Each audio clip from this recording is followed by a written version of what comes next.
YouTubers, thrill seekers, small gerbils, and people named Bob. Greetings and hello. It is I, your favorite obscure social studies teacher, whose personal pronouns are freedom and liberty, Mr. Palumbo, and this is the Professor Liberty Podcast. Thank you for tuning in, folks. Summer is coming to an end, and I had to squeeze another podcast in. You know, you guys are kind of funny. The episodes that I think will do well don't, and then the episodes that I think are going to bomb, you guys end up liking. So you guys really liked the last episode about the defense dilemma, and I appreciate you guys checking that out.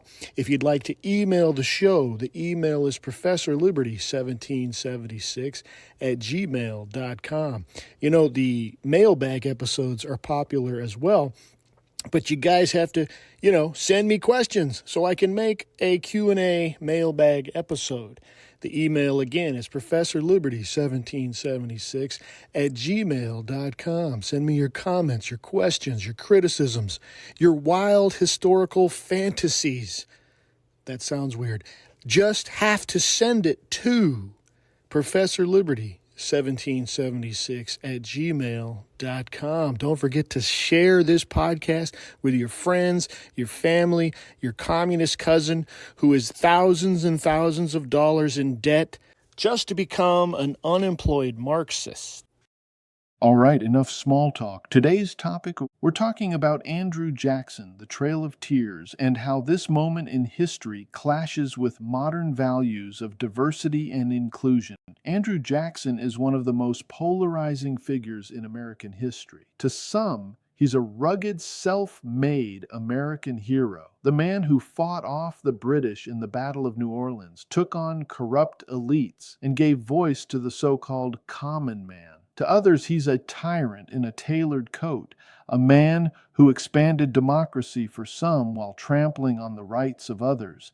But before the White House, before the fame, before the controversy, Jackson was just a fiery, fatherless teenager growing up in the backwoods of the Carolina frontier. And even as a kid, he wasn't one to back down. Here's a story that says a lot about who young Andrew Jackson was. At just 12 years old, during the American Revolution, Jackson was captured by British soldiers along with his brother. A British officer ordered him to shine his boots. Jackson refused. The officer struck him across the face with a sword, leaving permanent scars, both physically and arguably psychologically. Jackson would carry those scars the rest of his life, and he never forgot his hatred for the British. That moment, this mix of defiance, pride, and temper, was a defining part of Jackson's character. He wasn't born into privilege. He clawed his way up, fueled by toughness, ambition, and a deep sense of vengeance when wronged. And that same iron will would follow him all the way to the top of American politics. He gained national fame during the War of 1812, especially after his stunning victory at the Battle of New Orleans in 1815. Outnumbered, outgunned, and underestimated, Jackson's ragtag army of militia, pirates, and frontiersmen decimated the British forces, losing only a few dozen men compared to the British's 2,000-plus casualties. The battle was technically unnecessary. It happened after the peace treaty was signed, but it made Jackson a legend overnight. They called him Old Hickory, tough as wood and twice as stubborn. But Jackson wasn't just fighting foreign enemies. He also spent decades at war with Native Americans. Literally, he fought against the Creek Nation in the early 1800s, leading American troops to a decisive and bloody victory at the Battle of Horseshoe Bend. The result? A treaty that stripped Native people of over 20 million acres of land, including Creek allies who had fought alongside Jackson. That's like thanking your neighbor for helping you move by evicting them from their house. And yet this same Jackson adopted a Creek orphan boy named Lincoln, found on the battlefield after the war. Some people use this to argue Jackson had a soft side. Maybe. But even then, Jackson admitted that Lincoln could never be a full citizen of the United States. That tells you a lot about Jackson's mindset. compassionate? Perhaps, but only within a worldview where Native Americans could only exist under the terms set by white America. It's what we'd now call paternalism, the belief that Jackson knew what was best for people, even if it meant removing them from their homes and cultures.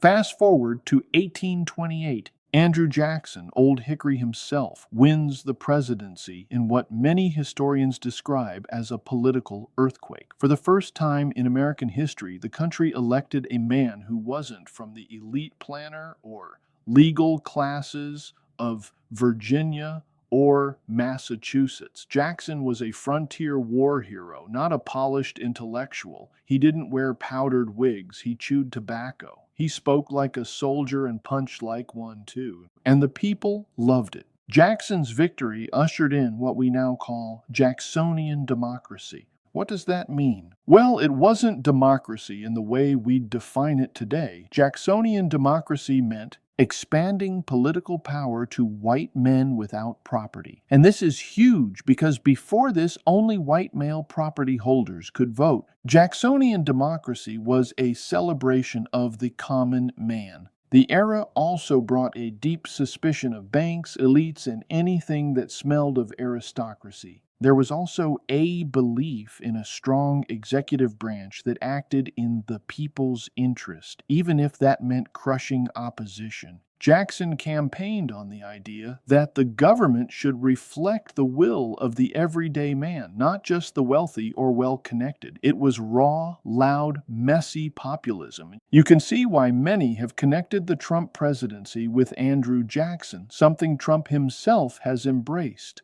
And for decades, the Democratic Party embraced Jackson as their founding father. For much of the 19th and 20th centuries, Democrats proudly called themselves the Party of Jackson. He was seen as the ultimate people's champion, fighting for farmers, workers, and the little guy. His face went up on statues, schools, and yes, even the $20 bill.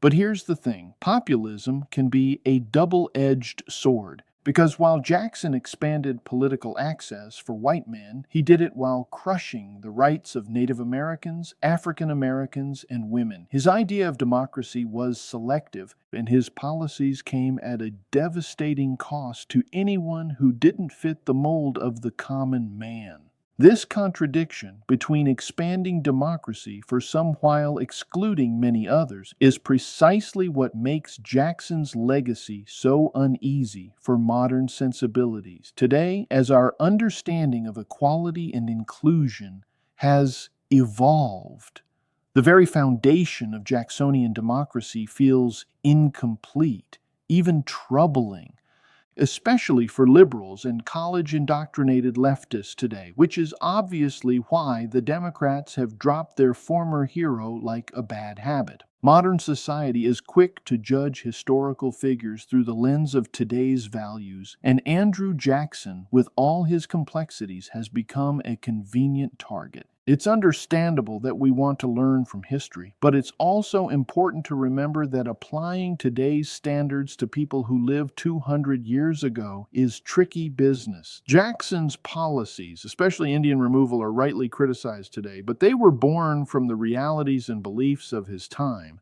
This also applies to his preferential treatment of white males, which is definitely not an accepted belief or opinion today. To condemn Jackson entirely without understanding the context risks losing sight of the bigger picture, the foundations of American democracy he helped build, the fierce patriotism he showed as a young boy resisting British oppression, and the willingness to stand up to entrenched interests.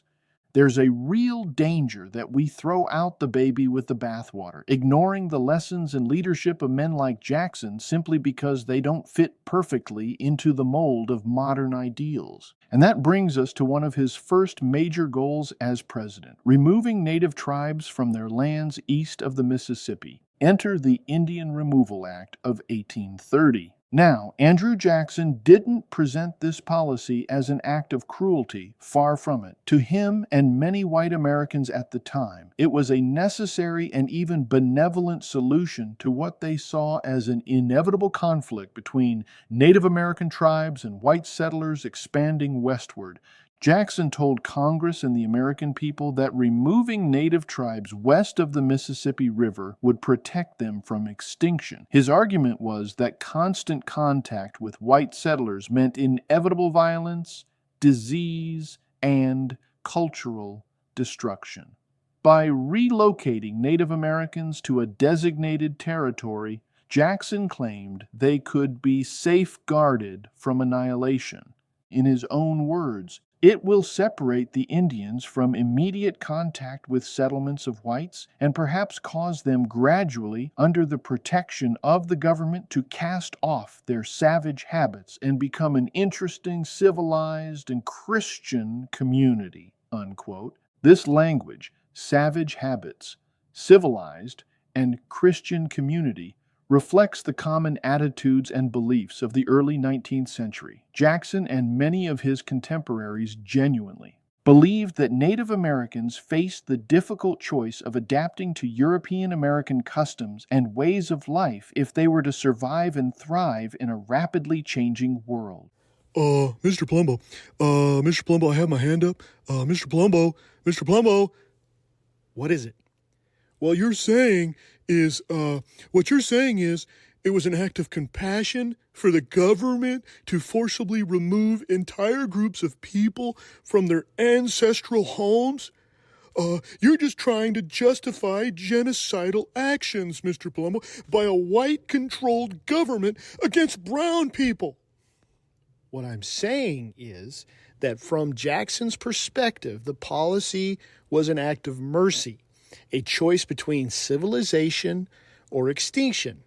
He saw forced removal not as an injustice, but as a hard truth necessary to save native lives and culture, even if that meant uprooting entire communities. Now, you don't have to agree with his sentiment, and we know that there's other factors involved. What I'm saying is this is just a historical fact.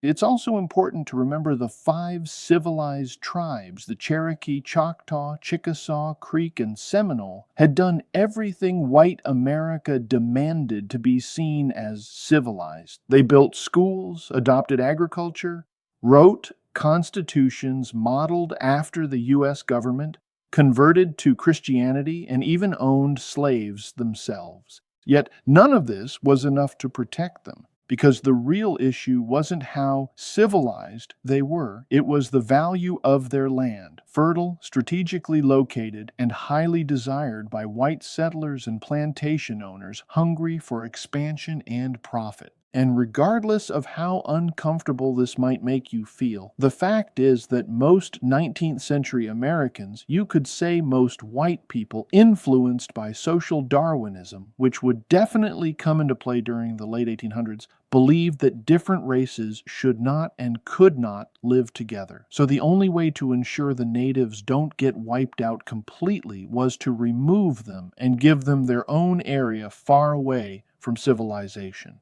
At its core, the issue was not simply whether Native Americans had adopted European American customs. There were other political and economic factors involved. Chief among them was the value of their land. As we just mentioned, the lands occupied by native tribes, particularly in the southeast, were fertile, strategically located, and highly sought after by white settlers eager to expand westward. Plantation owners, especially in the south, had a growing appetite for land to cultivate cotton, which was becoming a cornerstone of the American economy. Jackson's removal policy aligned closely with these economic interests. By relocating native tribes west of the Mississippi, the government effectively cleared the way for settlers and planters to claim these lands, accelerating the nation's expansion and economic growth. Political considerations also played a significant role. Jackson and his supporters, as we just mentioned, believed that coexistence between native tribes and white settlers was untenable. Conflicts over land, resources, and sovereignty were frequent and often violent. The government saw removal as a way to reduce these tensions and secure the frontier.